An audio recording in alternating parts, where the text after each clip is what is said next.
हाँ भाई, नमस्कार सभी को। स्वागत है आप सभी का पीजी क्लासेज के ऑनलाइन डिजिटल प्लेटफॉर्म पर। ठीक है भाई, अपना जो लास्ट लेक्चर था क्लासिकल मैकेनिक्स एंड ऑसिलेशन के अंदर मैकेनिक्स एंड, ठीक है, उसमें मैं लास्ट जो लेक्चर था अपने आपसे ग्रेविटेशनल के बारे में थोड़ी चर्चा की थी। क्या होता है, ठीक है ना, और ग्रेविटेशनल पोटेंशियल क्या होता है, ग्रेविटेशनल पोटेंशियल क्या होती है, सबके बारे में मैंने चर्चा की थी। और एक फॉर्मूला भी अपन ने ड्राइव किया था, यू इक्वल टू होता है minus G capital M small G M R होता है, ठीक है ना। तो वो सब चीज़ें मैंने डिस्कस किया था, आज अपन उस कंटिन्यू करते हैं। ग्रेविटेशनल के आगे ही जस्ट अपन चलते हैं, ठीक है। और अपना जो टॉपिक है अगला, वो अपना टॉपिक की मैं बात कर लेता हूँ।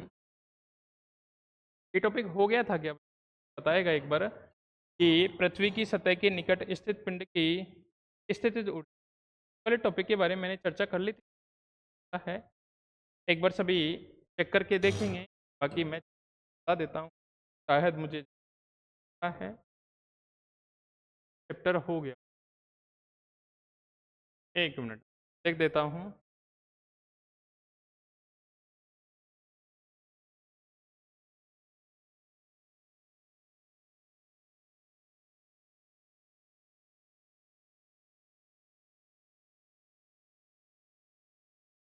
एक मिनट में मैं चेक कर देता हूँ।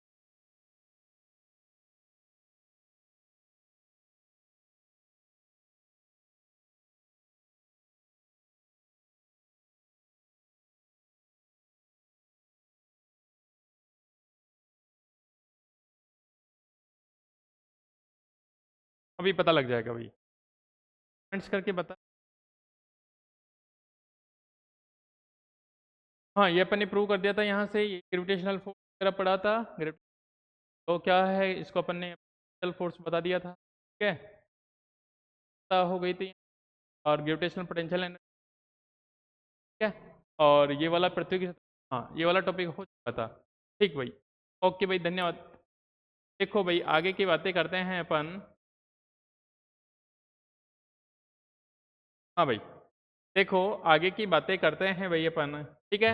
पृथ्वी के, हाँ, ये वाला टॉपिक भी हो गया था अपने। पृथ्वी की सतह के निकट अगर कोई पार्टिकल है तो उसकी potential U equal to M G H, जो हाइट के कारण होती है। अगर सतह पे है तो हाइट के कारण जीरो होगी, वो जितनी हाइट पे होगा उतनी उसकी जाएगी पोटेंशियल एनर्जी हो जाएगी, ठीक है। उसके बाद अपना आगे का जो अपना टॉपिक है, वो टॉपिक आता है प्रोजेक्शन वेलोसिटी का। उसके बाद अपनी एस्केप वेलोसिटी वाली चीज़ें पढ़नी है अपन, ठीक है। तो हेडिंग लिखेंगे अपन आप सभी, प्रक्षेपण वेग या फिर प्रोजेक्शन वेलोसिटी बोलते हैं भाई। क्या बोलेंगे, प्रक्षेपण वेग या प्रोजेक्शन वेलोसिटी बोलते हैं।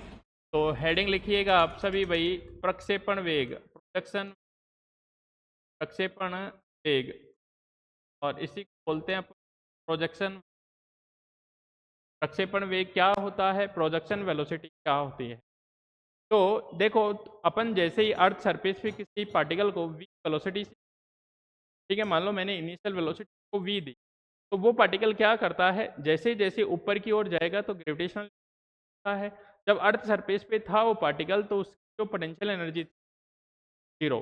लेकिन जैसे ही जो अर्थ सरफेस के ऊपर हाइट जाएगा, तो उसकी वेलोसिटी क्या होती जाती है, कम, मतलब काइनेटिक एनर्जी क्या होती जाएगी, कम, और पोटेंशियल एनर्जी क्या होती जाती है, बढ़ती जाती है। मैं ये कह दूं कि जितनी काइनेटिक एनर्जी में कमी होती है, उतनी पोटेंशियल एनर्जी में वृद्धि हो जाती है, ठीक है ना। मतलब उसकी जो मैकेनिकल एनर्जी है, यांत्रिक ऊर्जा, वो तो हमेशा एक का मान बढ़ेगा, दूसरे का कम हो जाएगा, ठीक है। तो अपन इसी की चर्चा कर लेते हैं, ठीक है। चलो भाई, मैं लिखता हूँ, माना माना एक स्मॉल एम द्रव्यमान का पिंड, द्रव्यमान का पिंड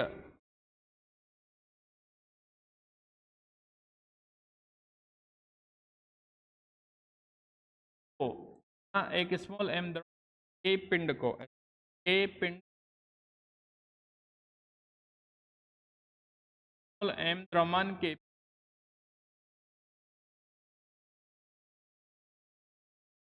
वेग से पृथ्वी पर की ओर फेंका जाता है, फेंका जाता है। कहा जाता है ठीक है ना। अर्थ से अपन क्या कर रहे हैं, उसको ऊपर की ओर फेंक रहे हैं। ठीक है, जब कण पृथ्वी की सतह पर स्थित था, जब पिंड पृथ्वी की सतह पर स्थित है, इस स्थिति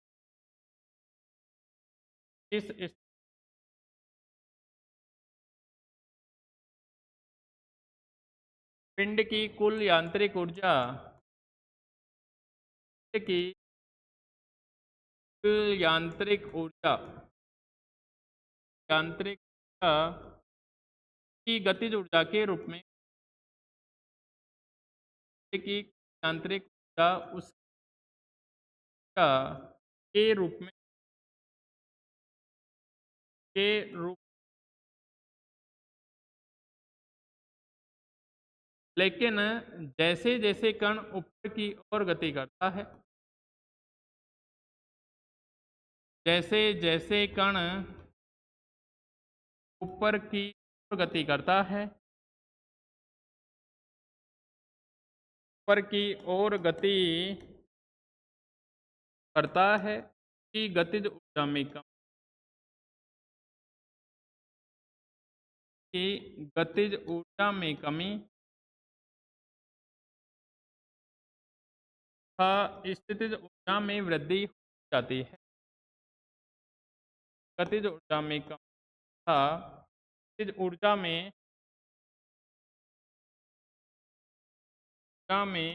वृद्धि हो जाती है। वृद्धि होती जाती है, ठीक है ना। मतलब टोटल मैकेनिकल तो कौन जाती है,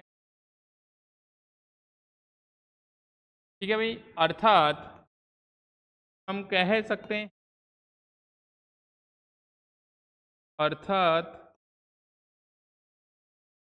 कह सकते हैं कि स्थितिज ऊर्जा में वृद्धि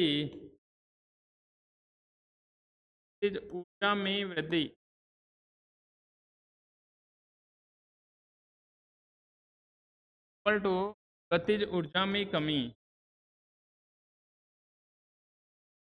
गतिज ऊर्जा में कमी ना, यदि क्या होगी, गतिज ऊर्जा क्या होगी भाई, कमी होगी। कहने का मतलब अगर v वेलोसिटी से अपन ने पूछा तो इस कमी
हाँ भाई देखेंगे, थोड़ा वॉइस प्रॉब्लम था। अपन ने क्या मान लिया, माना एम मास का एक पार्टिकल है, कोई कण है, v वेलोसिटी से ऊपर की ओर फेंक रहे अपन उसको। जब पिंड पृथ्वी की सतह पे होता है तो हाइट नहीं, टेंशन ग्रेविटेशनल जाएगी जीरो। टोटल कितने में, काइनेटिक एनर्जी एनर्जी होती है, आंतरिक ऊर्जा होती है, ठीक है। लेकिन जैसे जैसे कण ऊपर की ओर जाएगा की गतिज ऊर्जा क्या होती जाएगी, कम, क्यों, वेलोसिटी क्या होती जाती है, कम, और हाइट बढ़ती है तो पोटेंशियल बढ़ती जाती है। तो अपन ने बोल दिया स्थिर ऊर्जा में वृद्धि गतिज ऊर्जा में किसके बराबर, कमी के बराबर। ये अपन ने डायग्राम बना दिया छोटा सा। ठीक है, आगे की बातें करते हैं भाई। आगे की बातें मैं कर लेता हूँ आपसे। देखो भाई, यहाँ u माइनस यू नॉट, तो मैंने कल पढ़ाया था आपको कैपिटल एम एम, और यहाँ पढ़ाया था शायद 1/r माइनस कितना 1/r प्लस एच। अगर वो कहाँ चला गया, एच हाइट पे चला गया, ठीक है ना, कहीं एच हाइट पे चला गया, यहाँ पे कहीं एच हाइट आ गया, तब की बात कर रहा हूँ। ठीक है, ये किसके बराबर आ जाएगा, हाफ एम किसके बराबर, वी स्क्वायर के बराबर। यहाँ से मैंने इसको सोल्व किया, G capital M small, LCM लेके सोल्व किया, आर आर प्लस कितना बन गया भाई, एच बन गया। यहाँ बनेगा R plus H minus R, और ये बनेगा कितना, हाफ एम कितना भाई, वी स्क्वायर बन गया। यहाँ बनेगा जी कैपिटल एम स्मॉल एम, और ये बन गया एच, और ये बन गया कितना, आर आर प्लस कितना बन गया भाई, एच बन गया। और ये हो जाएगा 1/2 कितना, M V square, small M से स्मॉल एम कैंसिल आउट हो गया, ये बना जी कैपिटल एम एच कितना आर, और ये बन गया कितना, आर प्लस एच, जो के बराबर बन गया वी स्क्वायर बाई 2 के बराबर बन। ठीक है, अपन को वी निकालना है तो वी स्क्वायर निकालेंगे, 2 अंदर भेज दूंगा, ये बनेगा कितना अपने पास, यहाँ से बना वी स्क्वायर, और वी स्क्वायर कितना 2 कैपिटल एम एम तो गया, एच बन गया, और ये कितना बन गया, आर आर प्लस कितना बच गया, एच। मैंने स्मॉल आर से ऊपर मल्टीप्लाई नीचे डिवाइड कर दिया भाई, ये बन गया वी स्क्वायर कितना, जी कैपिटल एम एच आर बन गया, और ये कितना बन गया, आर स्क्वायर, और ये कितना बन गया, आर प्लस एच बन गया। कि गुरुत्वीय त्वरण मैंने बताया था तुम्हें भाई कल वाले लेक्चर में, त्वरण और गुरुत्वीय त्वरण है स्मॉल जी, ये होता है जी कैपिटल एम अपॉन कितना, स्मॉल आर स्क्वायर।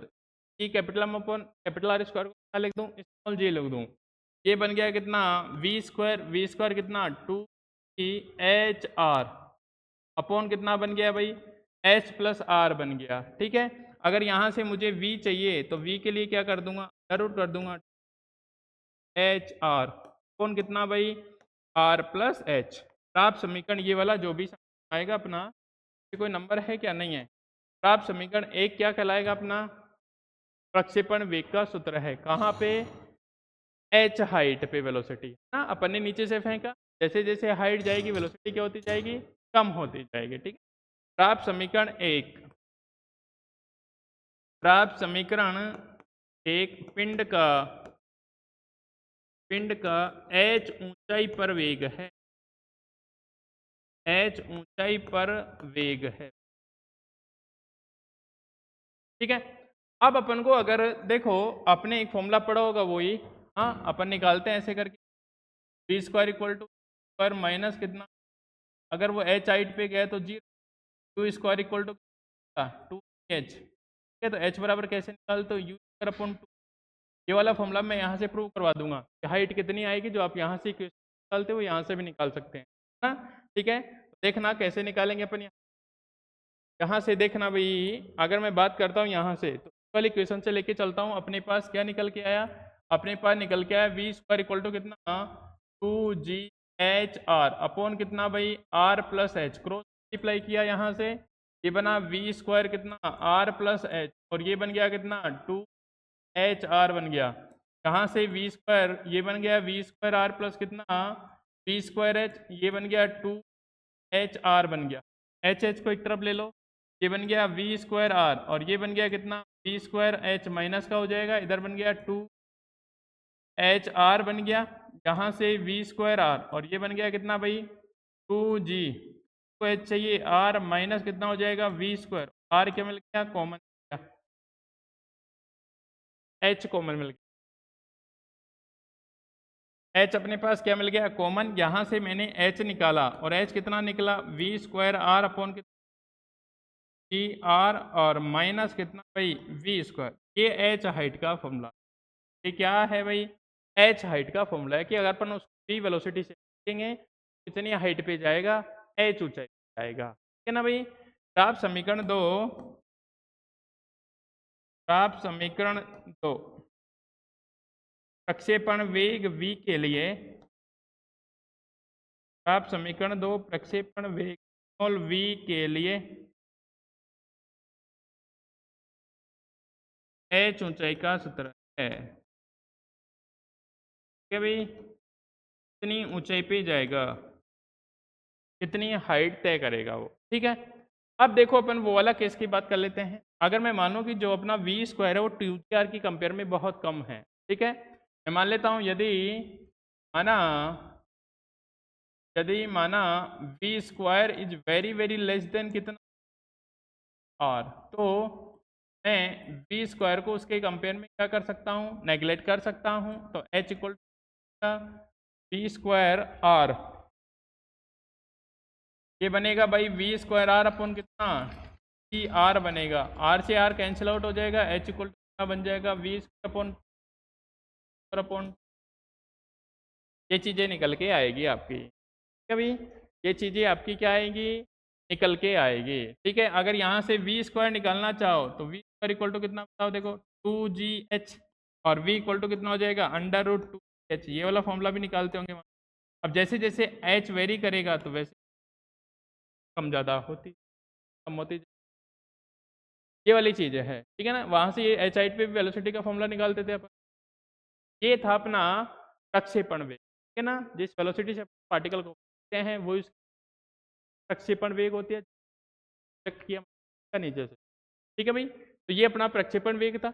इसके बाद अपन बात करते हैं पलायन वेग की। ठीक है, किसकी बात करेंगे भाई, पलायन वेग की बात कर लेते हैं। चलो भाई पलायन वेग देख लेते हैं, पलायन वेग क्या है इसके बारे में जान लेते हैं थोड़ा। देखो भाई, पलायन वेग एक न्यूनतम वेलोसिटी होती है, पहली बात तो ये समझ। पलायन एस्केप वेलोसिटी बोलते हैं, पलायन वेग एस्केप वेलोसिटी, पलायन वेग को क्या बोलते हैं, एस्केप वेलोसिटी बोलते हैं। पलायन वेग को क्या बोलते हैं अपन, एस्केप वेलोसिटी। ठीक है, तो पलायन वेग क्या होता है, वह न्यूनतम वेग है अगर जिससे अपन किसी पार्टिकल को के ऊपर की ओर, तो वो पृथ्वी का जो गुरुत्वाकर्षण पार कर जाता है और वापस से क्या पृथ्वी पर नहीं लौटता है, मतलब वो अंतरिक्ष में चला जाता है। ठीक है ना, तो वो गुरुत्वाकर्षण जो अर्थ का जो ग्रेविटी है उसको बाहर पार करके बाहर चला गया। तो इतनी वेलोसिटी से अपन ने उसने का वो जो कम स्पीड कम वेलोसिटी था, ठीक है ना, वो उसकी अपन कैलकुलेट करेंगे कि पार्टिकल अर्थ की ग्रेविटी को क्या करे, पार करके चला जाए। ठीक है, तो जब अर्थ की ग्रेविटी को पार करके बाहर चला गया तो अनंत पे चला गया, मतलब वहां पर वापस नहीं आ सकता। ठीक है, तो उस कंडीशन में जो टोटल एनर्जी होती है पार्टिकल की, उस जो एनर्जी को अपन कितना मान के चलते, तो मान के चलते कहाँ पे, जब वो अर्थ की ग्रेविटी को पार करके बाहर चला जाएगा तब जाके अपन उसके लिए क्या निकालते हैं, वेलोसिटी निकालते हैं। और उस वेलोसिटी को अपन क्या बोलते हैं, एस्केप वेलोसिटी बोलते हैं। और अपन ये भी देखेंगे कि जो एस्केप वेलोसिटी है वो पार्टिकल के मास डिपेंड नहीं करती है, पार्टिकल के मास पे डिपेंड नहीं करती है। ठीक है, चले तो आगे, चलो भाई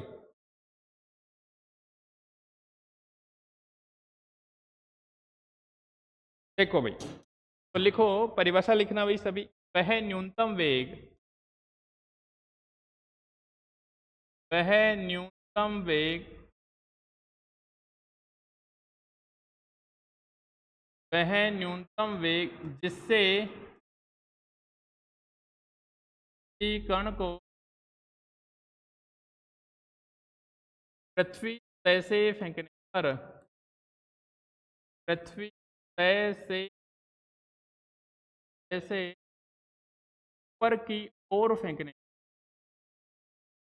ऊपर की ओर वह पृथ्वी के गुरुत्वाकर्षण, वह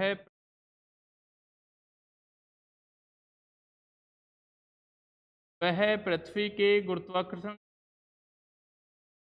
को पार कर जाता है, पार कर जाता है, पार कर जाता है तथा पृथ्वी पर नहीं लौटता है, पृथ्वी लौटता है, पृथ्वी लौटता है, पलायन वेग कहलाता है, मतलब पलायन कर गया भाई, पलायन वेग कहलाता है। एस्केप, एस्केप वेलोसिटी कहलाती है। ठीक है, अब अपन मान लेंगे माना कोई मास का एक पार्टिकल था, उसको पलायन वेग v वेग से एस्केप ऊपर की ओर फेंका गया। ठीक है ना, तो वो क्या करेगा भाई, गुरुत्वाकर्षण क्षेत्र को पार कर गया, मतलब उसकी एनर्जी टोटल जो भी मान लेंगे भाई ये एनर्जी है, उसको अपन क्या कर देंगे 0 के बराबर रख देंगे और वहाँ से वेलोसिटी निकाल देंगे। ठीक, तो लिखता हूँ माना एक कण का द्रव्यमान m है, माना एक कण जिसका द्रव्यमान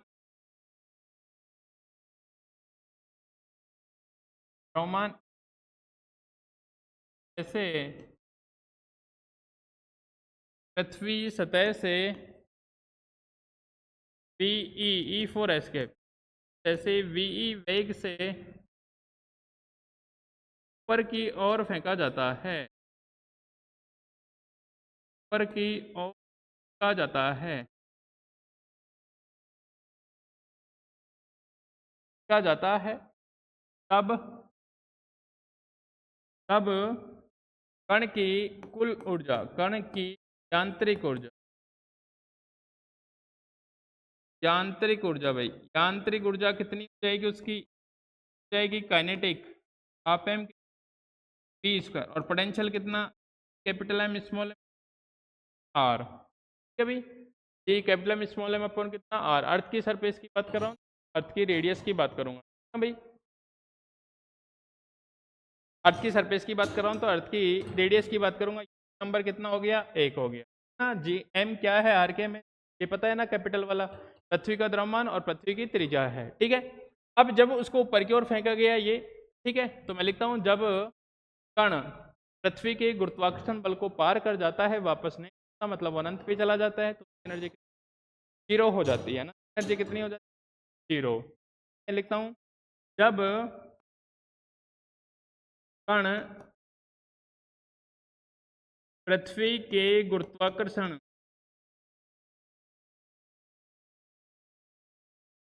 बल को गुरुत्वाकर्षण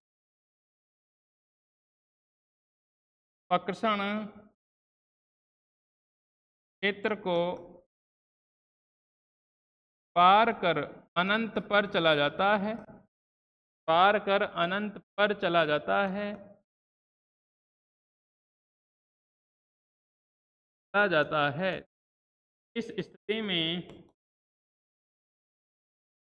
इस कण की यांत्रिक ऊर्जा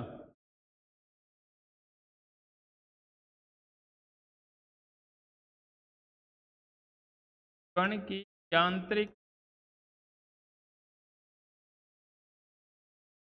का मान 0 हो जाता है, का मान कण की यांत्रिक ऊर्जा का मान जाता है भाई, कण की यांत्रिक ऊर्जा को 0 कर दो भाई, अतः ये किया मैंने 0 कर दिया भाई, देख आप एम कितना पर, ठीक है, और ये माइनस कितना कैपिटल एम इस M upon R equal to कितना, और ये बना कितना 1 अपॉन बना G capital M small M upon capital small M से स्मॉल क्या, ये बन गया वी स्क्वायर इक्वल टू, और आर से मल्टीप्लाई आर से डिवाइड भाई, ये बन गया कितना 2 आर अपॉन आर स्क्वायर, कि अपन ने पढ़ रखा है स्मॉल है capital M upon capital R square, ये बना कितना भाई वी स्क्वायर, और V square equal to R बन गया, और वी इक्वल रूट आर, तो ये चीज़ यहाँ से भी प्रूव हो गई भाई, ये चीज़ यहाँ से भी क्या हो गई भाई प्रूव हो गई कि पलायन वेग का मान क्या पे डिपेंड नहीं करता, पार्टिकल के मास डिपेंड नहीं करता है भाई, पे डिपेंड नहीं करता, पार्टिकल के मास पे डिपेंड नहीं करता है। ठीक है, चलो इसकी वैल्यू निकलवा देते हैं आप। अगर वैल्यू की बात करूं मैं तो जीई का फॉर्मूला अपने पास आया रूट आर, ठीक है भाई, कि जी का मान होता है कितना 9.8 मीटर पर सेकेंड स्क्वायर, और आर का मान कितना होता है 64 में से,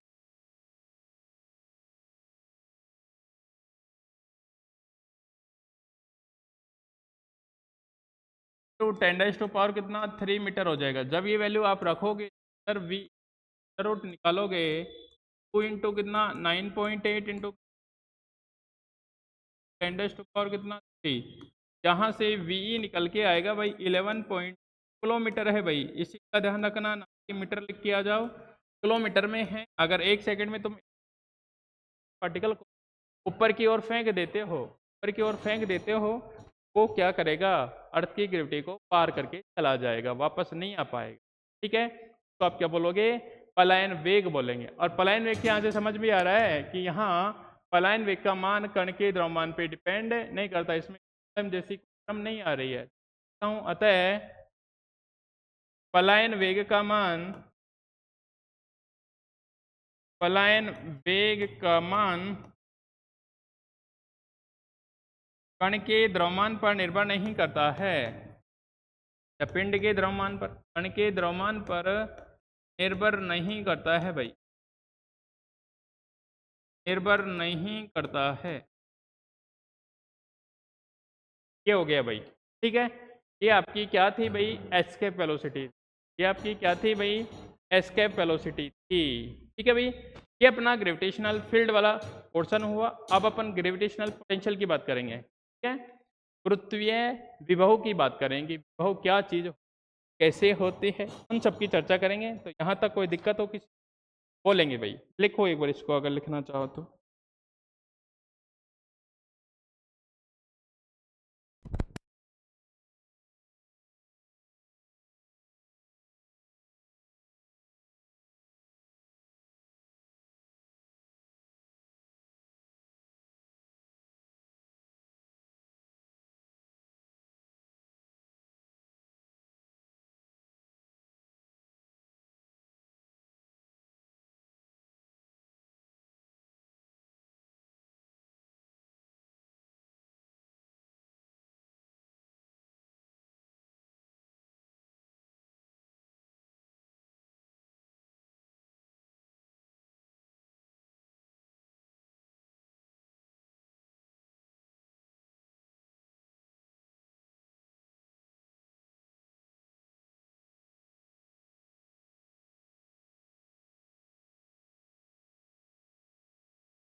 चलिए भाई आगे की तरफ चलते हैं भाई, आगे की तरफ। ठीक है, अपन बात करते हैं अब,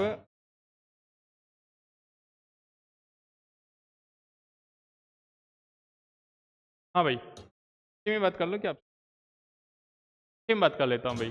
देखो, अपना नेक्स्ट टॉपिक है अपना गुरुत्वीय विभव। अपना नेक्स्ट टॉपिक क्या है भाई, गुरुत्वीय विभव की बात कर लेता हूँ आपसे। ग्रेविटेशनल पोटेंशियल बोलते गुरुत्वीय विभव, ग्रेविटेशनल पोटेंशियल गुरुत्वीय विभव क्या होता है उसकी बात कर लेता हूँ आप। देखो भाई, जैसे तुम इलेक्ट्रिक फील्ड के अंदर पढ़ते थे कि अपन ने पोटेंशियल कैसी पढ़ी, इलेक्ट्रिक के Q1 अपॉन कितना R, अगर मैं इसको U अपॉन K1 लिखूँ या K2 लिखूँ तो बोलते थे K2 अपॉन, यही पॉइंट चार्ज करना पड़ता। तो एकांक आवेश की जो विद्युत स्थिर ऊर्जा होती थी उसको ग्रेविटेशनल पोटेंशियल बोलते, इलेक्ट्रिक पोटेंशियल एनर्जी। और अगर इसकी बात करूं मैं गुरुत्वीय विभव, गुरुत्व अपन ने यू कैसे पढ़ा था बताओ, minus G capital M small M upon कितना आर। अगर मैं इसको एकांक मास के लिए पढ़ूं तो minus G capital M upon कितना जाएगा, आर बन जाए। यही क्या आ जाएगा अपना, ग्रेविटेशनल पोटेंशियल आ जाएगा। यही अपना क्या आता है भाई, ग्रेविटेशनल पोटेंशियल आता है। ठीक है, तो अगर मैं ऐसे बोलूं, एकांक गुरुत्वीय क्षेत्र में स्थित एकांक द्रव्यमान के कण की गुरुत्वीय स्थिति ऊर्जा, गुरुत्वीय क्षेत्र में स्थित किसी एकांक द्रव्यमान के कण की स्थिर ऊर्जा क्या कहलाएगा, गुरुत्वीय विभव कहलाता है। ठीक है भाई, कोई दिक्कत ही नहीं है, आसान परिभाषा है। आसान परिभाषा लिख लेते हैं एक बार, है ना, आसान आसान, फिर अपन हार्ड हार्ड की बात कर लेंगे। देखो भाई, गुरुत्वीय स्थिर ऊर्जा क्या होती है, तो देखें अपन इसको देखते हैं। गुरुत्वीय क्षेत्र ये क्षेत्र में स्थित एकांक द्रव्यमान के क्षेत्र में स्थित एकांक द्रव्यमान के पिंड की ये स्थिति की गुरुत्वीय स्थिति का गुरुत्वीय स्थिति का गुरुत्वीय विभव कहलाता है। का गुरुत्वीय विभव कहलाता है भाई। ठीक है, गुरुत्वीय विभव कहलाता है। कैसे भाई कि अपने पास थी गुरुत्वीय स्थिति, अपने पास थी गुरुत्वीय स्थिति, गुरुत्वीय स्थिति और अपन ने उसको ऐसे पढ़ा था भाई, Q equal to minus G capital M small M upon R. अपन को क्या बात करनी है? गुरुत्वीय विभव की बात करनी है भाई, गुरुत्वीय विभव की। और गुरुत्वीय विभव भी क्या होता है भाई? अगर इसको v लिखूं और इधर g लगा दूं तो अपॉन कितना बन जाएगा? m। ठीक है, एकांक द्रव्यमान की गुरुत्वीय क्षेत्र में स्थित एकांक द्रव्यमान की गुरुत्वीय स्थिति ऊर्जा, तो ये लिखूंगा minus G capital M small M upon कितना r, और m से और डिवाइड कर दिया, m से m कैंसिल आउट हो गया, ये बन गया vg, और vg कितना minus G capital M upon कितना r बच गया। ये ग्रेविटेशनल पोटेंशियल का फॉर्मूला आ गया अपना, माइनस जी एम अपॉन कितना आर आ गया, जो अर्थ का मास है कैपिटल एम जैसे। ठीक है भाई, कोई दिक्कत नहीं है। अब अगर दोनों में अपन को संबंध देखना है, रिलेशन देखना है भाई, की बात कर लेता हूँ। ठीक है, तो मैं लिख देता हूँ यहाँ पे गुरुत्वीय क्षेत्र की तीव्रता, ये क्षेत्र की तीव्रता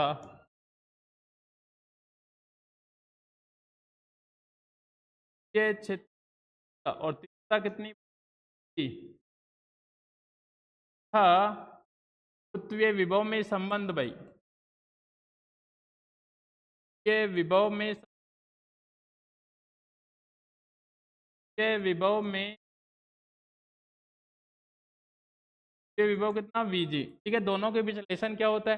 जैसे तुम इलेक्ट्रिक फील्ड में पढ़ के आए, equal to minus gradient of V, equal to कितना माइनस ग्रेडियंट ऑफ V, ऐसे ही यहाँ इक्वेशन आता है। ठीक है भाई, तो मैं लिखता हूँ यहाँ पे कि गुरुत्वीय विभव भाई, अभी अपन ने परिभाषा पढ़ी है गुरुत्वीय विभव, और गुरुत्वीय विभव कैसे होता है बताओ? Vg और minus G capital M upon R, number 1। और गुरुत्वीय क्षेत्र की तीव्रता, ये गुरुत्वीय क्षेत्र की तीव्रता भाई, तीव्रता कैसे हो?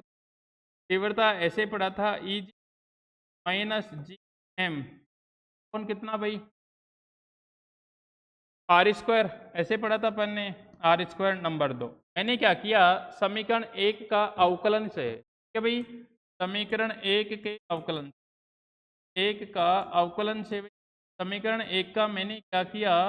अवकलन। अवकलन कैसे किया? मैंने किया dvg अपॉन डी आर किया, तो माइनस जी एम, और 1 अपॉन आर का कितना हो गया? Minus 1 R square. मैं इसको ऐसे लिख सकता हूँ, माइनस जी एम अपॉन कितना आर स्क्वायर, और minus G M upon R square को ई लिख सकता हूँ मैं। ये बना कितना अपने पास dvg अपॉन कितना डी आर, ये बन गया माइनस कितना eg बन गया, माइनस कितना बन गया? eg बन गया। ठीक है, अगर मैं दोनों, ये कहाँ से लिखा मैंने भाई? समीकरण 2 से। ये कहाँ से लिखा मैंने? समीकरण 2 से। अगर समीकरण 2 से ऐसे लिखा मैंने, तो अगर दोनों तरफ मैं वेक्टर फॉर्म में लिखता हूँ, तो dvg अपॉन कितना डी आर इधर बना आर कैप, और माइनस कितना ई बन गया कितना आर कैप, ये बन गया कितना ग्रेडियंट कितना भाई? v बन गया माइनस कितना vector equal to vector minus of gradient, दोनों के बीच आ गया ये। और वहां आप equal to minus gradient v पढ़ते थे, यहाँ ग्रेविटेशनल जी आ गया। सिंपल सी बात है भाई, क्या है भाई? सिंपल सी बात है, आसान सी बात है। ठीक है, कोई दिक्कत नहीं है। आगे की चलें, अपन आगे की बात करते हैं। आप आगे की बातें कर लेते हैं भाई आपसे, कोई दिक्कत थोड़ी है तुम्हें बातें करने में? दिक्कत थोड़ी बातें करने में कोई दिक्कत नहीं होनी। हाँ, बात तो तुम ऐसे करते रहते हो बेटे, मेरे से बात कर लो। ठीक है भाई, आगे चलें अपन, चलते हैं आगे की तरफ। जैसे तुमने वहां पढ़ के आए थे अपन चार्ज डेंसिटी, है ना, आवेश घनत्व। आगे अपने क्या पढ़ा था, वहां क्या पढ़ा था तुमने, चार्ज डेंसिटी, आवेश घनत्व। और चार्ज डेंसिटी को कितने टाइप से पढ़ा था भाई, 3 टाइप से पढ़ा। चार्ज डेंसिटी को कितने टाइप से पढ़ा था, 3 टाइप से पढ़ा था। मैं बता देता हूँ थोड़ा सा ब्रीफ इंट्रोडक्शन। आपने आवेश घनत्व के नाम से पढ़ा होगा भाई, आवेश घनत्व। और आवेश घनत्व भी कैसे, 3 प्रकार से। आवेश घनत्व भी कैसे भाई, 3 प्रकार से। पहला पढ़ा होगा रेखीय आवेश घनत्व, और रेखीय को लिखा होगा लैम्बडा क्यू अपॉन कितना एल।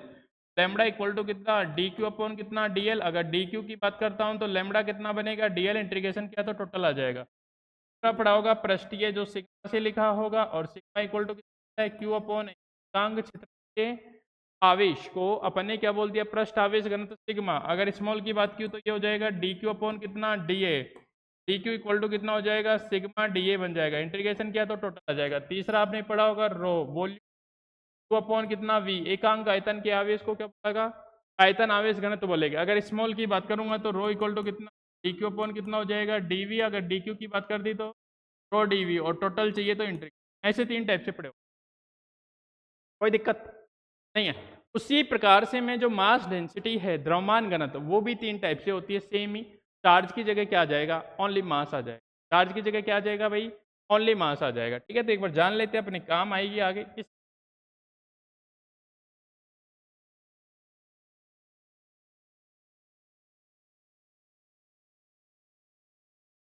देखो भाई, द्रव्यमान घनत्व, मास डेंसिटी, द्रव्यमान घनत्व। हाँ, ऐसे लिख लेते हैं। द्रव्यमान घनत्व कितने प्रकार के भाई, 3 प्रकार के। और पहला द्रव्यमान घनत्व अपना रेखीय द्रव्यमान घनत्व, जनरल चाहिए एग्जाम में, कोई नहीं, काम आएंगे। रेखीय द्रव्यमान घनत्व भाई, पहला वाला कौन सा अपना, रेखीय द्रव्यमान घनत्व भाई। रेखीय द्रव्यमान घनत्व किससे लिखते हैं, लैम्बडा से लिखते हैं। किससे लिखते हैं, लैम्बडा से। तो लैम्बडा इक्वल टू कितना हो जाएगा, मास पर यूनिट लेंथ। एकांक लंबाई का क्या होता है भाई, द्रव्यमान। तो हो जाएगा एकांक लंबाई का द्रव्यमान। एकांक लंबाई के द्रव्यमान को आप क्या बोलते हैं, द्रव्यमान घनत्व का रेखीय द्रव्यमान घनत्व। अगर स्मॉल की बात की तो ये लैम्बडा, ये हो जाएगा डीएम अपॉन कितना डीएल। यहाँ से कितना बन जाएगा, DM equal to lambda DL बन जाएगा। अगर मुझे टोटल चाहिए तो मैं क्या करूँगा, इंटीग्रेशन, यहाँ से मुझे मास मिलेगा और वो लैम्बडा डीएल मिलेगा। पहली बात हो गई। दूसरी बात करूँ मैं पृष्ठीय क्षेत्रफल, है ना, क्षेत्रीय, पृष्ठीय द्रव्यमान घनत्व भाई। पृष्ठीय द्रव्यमान घनत्व, और पृष्ठीय द्रव्यमान घनत्व कैसे था बताओ, सिग्मा, सिग्मा था। सिग्मा इक्वल टू कितना होता था भाई, चार्ज पर यूनिट एरिया। ठीक है, एकांक क्षेत्रफल का, ओ सॉरी चार्ज नहीं, मास, चार्ज की उदाहरण आ रहा है भाई, कि सिग्मा इक्वल टू होता है मास पर यूनिट एरिया। एकांक क्षेत्रफल का द्रव्यमान होता था भाई, एकांक क्षेत्रफल का द्रव्यमान, एकांक क्षेत्रफल का द्रव्यमान, एकांक क्षेत्रफल का द्रव्यमान। अगर स्मॉल की बात की, इक्वल टू डीएम अपॉन की, अगर एरिया डीए लिखूँ या डी ना स्मॉल, यहाँ से डीएम चाहिए तो सिग्मा इक्वल टू कितना हो जाएगा, डीए। इंटीग्रेशन करूँगा तो टोटल मिलेगा, एम इक्वल टू कितना बन जाएगा, सिग्मा डीए बन जाएगा। ठीक है, तीसरे की अगर बात करता हूँ मैं, तो तीसरा अपना कौन सा, आयतन द्रव्यमान घनत्व भाई। आयतन द्रव्यमान घनत्व, आयतन द्रव्यमान घनत्व बोलते हैं, ठीक है ना, वॉल्यूम मास डेंसिटी बोलते हैं। ठीक है, तो ये किससे लिखेंगे भाई, रो से। और चूंकि रो इक्वल टू होता है मास पर यूनिट वॉल्यूम, ठीक है, तो एकांक आयतन के द्रव्यमान को, एकांक आयतन के द्रव्यमान को भाई, एकांक आयतन के द्रव्यमान को क्या भाई, क्या बोलेंगे, द्रव्यमान घनत्व बोलेंगे। की बात की हूँ तो डीएम अपॉन कितना डीवी, क्या हो जाएगा, डीएम इक्वल टू कितना, तो डीवी। इंटीग्रेशन किया अपन ने, एम इक्वल टू कितना जाएगा रो डी बन जाएगा, M equal to rho D. ये 3 टाइप की 4 डेंसिटी है। अपन आगे पढ़ेंगे गोलीय कोष का, सॉलिड का, है ना, ठोस का, गुरुत्वीय क्षेत्र पढ़ेंगे, गुरुत्वीय विभव पढ़ेंगे, तो वहाँ अपन को ये सब चीज़ें है, इसलिए आप लिख लो, एग्जाम में नहीं आए, है ना, लेकिन फिर भी अपने यूज आएंगे इस। ठीक है भाई, नोट डाउन कर लो एक बार।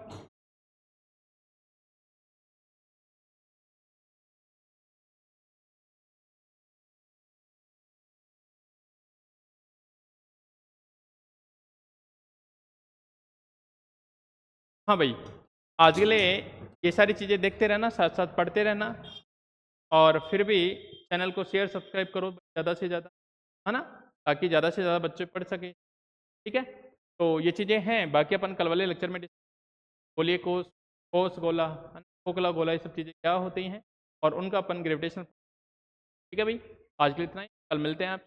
ओके भाई।